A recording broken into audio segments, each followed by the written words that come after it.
30 minutes.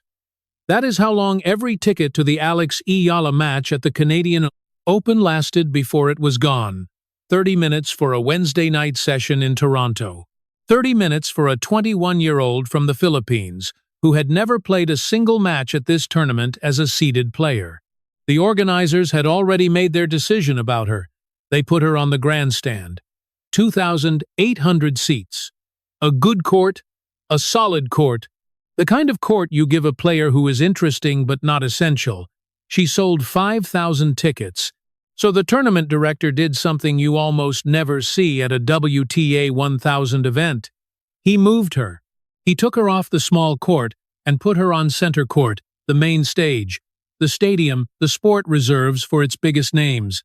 He told Tennis Channel he simply could not leave her on the grandstand because she had probably sold upwards of 5,000 seats.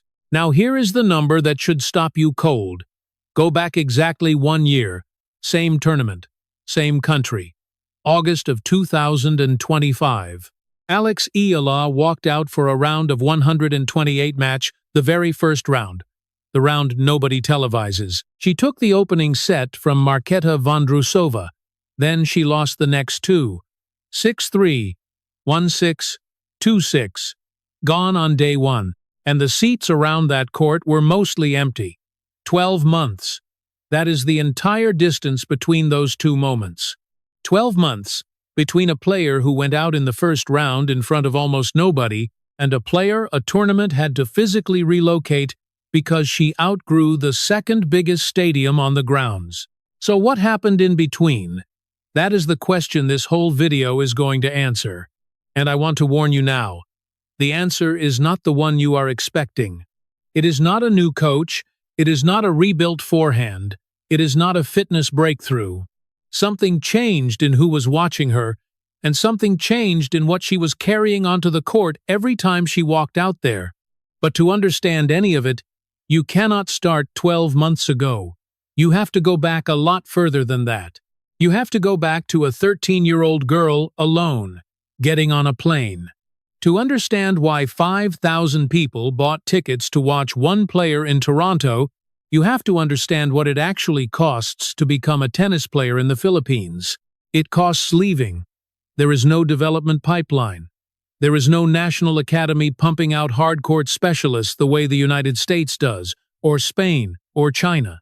There is no line of Filipino women who came before her on the WTA tour showing her which airports to fly through, which coaches to trust, which qualifying draws are worth the money. Before Alex Eala, no woman from the Philippines had ever broken into the top 100 in the world. Not one. In the entire history of the sport. Think about what that actually means for a kid. Every young American player has a poster on her wall of someone who did it before. Every young Spanish player has an academy 40 minutes from her house. Eala had a country of 110 million people and 0 examples. So at 13 years old, she got on a plane to Mallorca, alone, and enrolled at the Rafa Nadal Academy. 13. Sit with that for a second. Most 13-year-olds are negotiating with their parents about bedtime.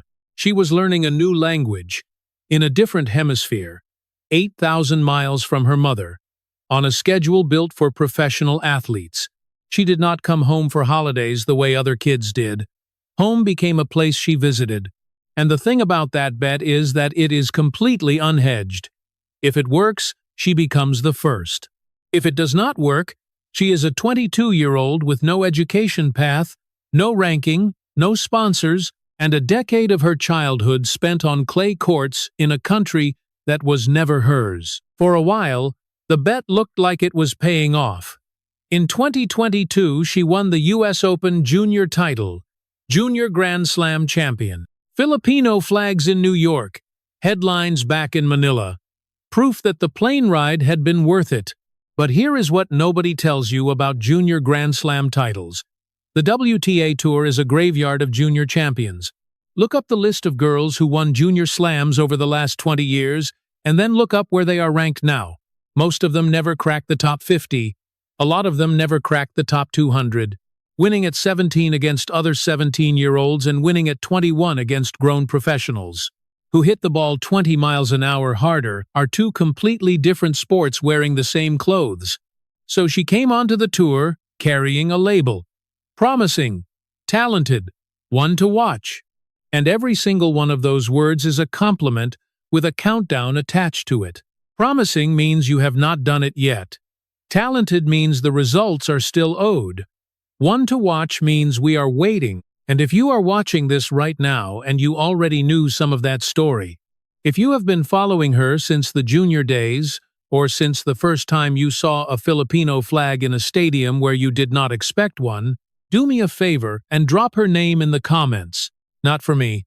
I want to see how many of you were there before Toronto, because I have a feeling this comment section is about to tell a story of its own. Now, by early 2025, that label was about to get tested in the most public way possible, because Eala was about to do something in Miami that made the entire tennis world sit up. And then the tour did what the tour always does to young players who rise too fast. January 2026. Melbourne. Alex Eala walks onto court for her first ever main draw match at the Australian Open. She wins the opening set 6-love, 6-0. Her opponent, Alicia Parks, ranked 71st in the world, does not win a single game in that entire first set. 24 minutes of the cleanest tennis Eala had played all year. She lost the match, 3-6, 2-6, straight down the drain in the two sets that followed. And I want you to sit with the strangeness of that scoreline for a second, because it is one of the weirdest results you will see on a tour-level scorecard. How do you lose a match you just won 6-love? That question is the whole problem. And to understand why it kept happening, we have to back up to the moment everything supposedly went right. March 2025. Miami. Eala arrives as a wild card, which is the tennis equivalent of getting into the party because somebody at the door felt generous. She is not seeded. She is not ranked anywhere near the players in her section. And then she starts winning. She beats Grand Slam champions. She keeps beating them. She runs all the way to the semi-final of a WTA 1000 event, the tier just below a major, and for about 10 days the Philippines loses its mind. Flags, trending hashtags, government officials posting congratulations. A country that had never had a woman inside the world top 100 suddenly had one in the final four of one of the biggest tournaments on the calendar. It was the best thing that ever happened to her career. It was also the worst. Because here is what a run like Miami actually does to a 20-year-old. It moves the finish line. Before Miami, a first-round win was a good week. After Miami, a quarterfinal was a disappointment. Every draw she entered came with an expectation attached. And expectation is heavier than it sounds. The tour stopped asking whether she could compete and started asking why she was not doing it every week. And she was not doing it every week. August 2025. Toronto. The Canadian Open. The exact tournament we started this video talking about. Eala is in the round of 128, the opening round. The one that happens on outside courts in front of families eating lunch. Her opponent is Marketa Vondrousova, a Wimbledon champion. But a Wimbledon champion who had been struggling with injuries for 2 years. Eala wins the first set 6-3. Then she loses.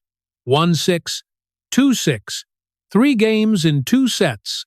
She wins the opener and then wins a total of 3 games for the rest of the match. Same shape as Melbourne. Different city. So here is the first mini question I want you to hold on to. When a player takes a set off a Grand Slam champion and then cannot win 3 games, is that a tennis problem or is it something else entirely? Keep that one open because it gets worse.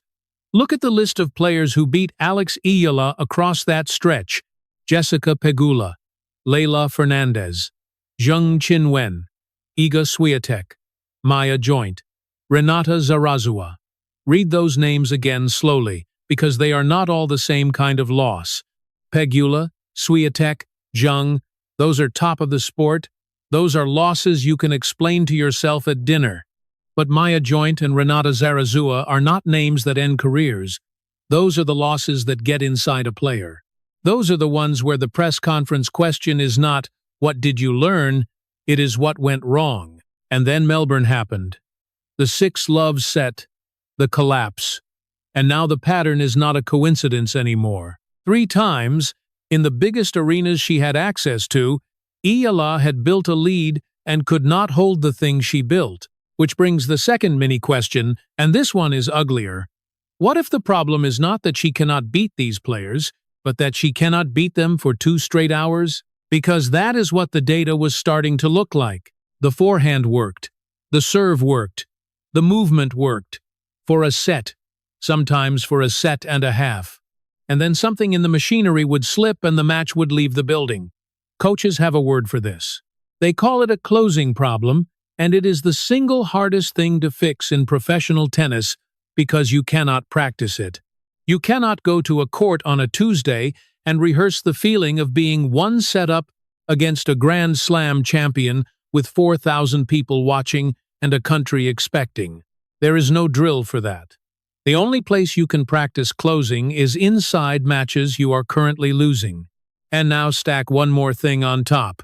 She was 21. In tennis terms, 21 is not young anymore. The sport is brutal about this. Swiatek won her first major at 19. Coco Gauff was in a Grand Slam final at 17. The window where you are allowed to be promising closes fast, and Eala had already spent 3 years in it.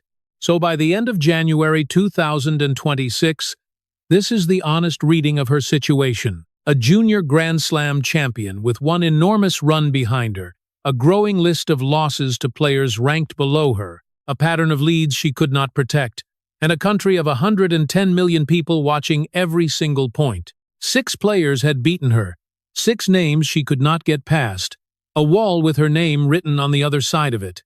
And there is no version of this story where you fix that by working harder. She was already working harder. She had been working harder since she was 13 years old on a different continent. The wall was not made of tennis. 6 players had beaten her. 6 names. And then, inside the space of 1 single week this summer, every one of those names got crossed off. Here is the list again. Pegula, Fernandez, Zhang, Swiatek, Joint, Zarazua. Every player who had beaten Alex Eala. By the first week of August 2026, she had gone back through that entire list and beaten each of them. People started calling it the Revenge Tour. That is a fun phrase, and it undersells what actually happened, because a revenge tour implies luck and timing and favorable draws. This was not that. This was a player systematically walking back through her own failures and correcting them one at a time. The peak of it was Washington. The Mubadala DC Open, first week of August. A WTA 500 event. 1 tier below the thousands. Hot, humid, played on hard courts in the kind of Washington summer that makes the ball fly. Eala arrives without a single WTA title to her name. Round by round, it turns into something absurd. She beats Naomi Osaka, 4-time Grand Slam champion, former world number 1, 6-4, 6-2. Not a squeaker, not a 3-set survival job, a straightforward professional dismantling in 2 sets. She beats Elina Svitolina, a former world number 3 who has spent a decade making young players look like they are running in sand. And then the final, Jessica Pegula, world number 3, top seed of the tournament. And, crucially, one of the 6 names on the wall, a player who had already beaten Eala once before. The final did not even get to happen properly. A thunderstorm rolled over Washington and the match had to be split across 2 days.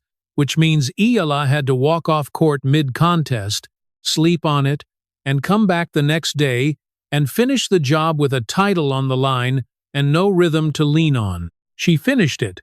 First WTA singles title. 3 top seeds in 1 week. Now, if you are sitting there thinking the story is that she suddenly got better, I want to push back on that. And I want to know if you see it the same way. Because look at what actually changed. Her forehand did not get faster in 6 months. Her serve did not add 15 miles an hour. Her movement was always elite. She trained at the Rafa Nadal Academy since she was 13. The physical tools were never the missing piece. What changed is that she stopped losing the second hour. Go back to Melbourne. 6-love, then collapse. Go back to Toronto 2025. Set up, then collapse. Now look at Washington. Every single one of those wins came against a player who had every reason to be the more comfortable person on court. Osaka has won majors. Svitolina has played hundreds of these. Pegula was the top seed. In every one of those matches, there was a moment where the old Eala would have handed the thing back. She did not hand it back. Not once. Not across an entire week. That is the reframe. And it is the thing almost nobody said out loud during that Washington run. She did not upgrade her weapons. She upgraded her armor. The shots were always there. What arrived in 2026 was the ability to keep hitting them while a stadium full of people and a country full of expectation pressed down on her shoulders. And here is the part that flips the whole story upside down. Everybody assumed the pressure of carrying the Philippines was the thing holding her back. That is the standard narrative for an athlete from a country with no history in a sport. Too much weight, too young, nobody to share it with. That is what everyone was saying after Melbourne. What if it was the opposite? What if the reason she finally learned to close was that the crowd got louder, not quieter? Think about the timing. The Filipino community in North America did not show up gradually. It showed up all at once, in the summer of 2026, in Washington, waving flags at a WTA 500 event that normally draws a polite local crowd, and that is exactly the stretch where the closing problem disappears. The thing everyone identified as the burden turned out to be the fuel. So she flew out of Washington with a trophy in her bag and a career-high ranking of world number 20, headed north to Toronto for the Canadian Open. The same tournament where, 12 months earlier, she had lost in the round of 128 inches front of empty seats. She had no idea what was waiting for her there, and I mean that literally. The crowd was already moving before she landed. Now watch how fast this next part happens, because the acceleration is the story. Wimbledon 2026. Fourth round, best Grand Slam result of her career. On grass, the surface that is supposed to punish players who grew up on clay in Mallorca. 3 weeks later, Washington. First WTA title. Days after that, world number 20. Career high. Seeded 25th at the Canadian Open, which earns her a first-round bye, meaning she skips the round she lost in last year entirely. And then the doubles draw comes out, and her partner is Venus Williams, 14-time Grand Slam doubles champion. The two of them get a wild card into Toronto together, after having already teamed up earlier that summer at Bad Homburg and reaching the quarterfinals. Then the tickets went on sale. 30 minutes. Gone. All of them. And this is where we come back to the thing we started with. Except now you have the context to see what it actually means. The organizers had scheduled her on the grandstand. 2,800 seats. Tournament director Carl Hale went to Tennis Channel and explained the math bluntly. The grandstand holds 2,800, and Eala had probably sold upwards of 5,000 tickets, so they moved her to center court.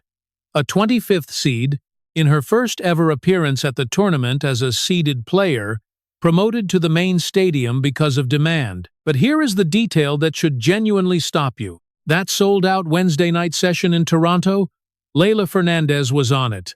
Leylah Fernandez, Canadian, US Open finalist, playing in Canada, at the biggest tennis tournament in Canada, in front of her own people.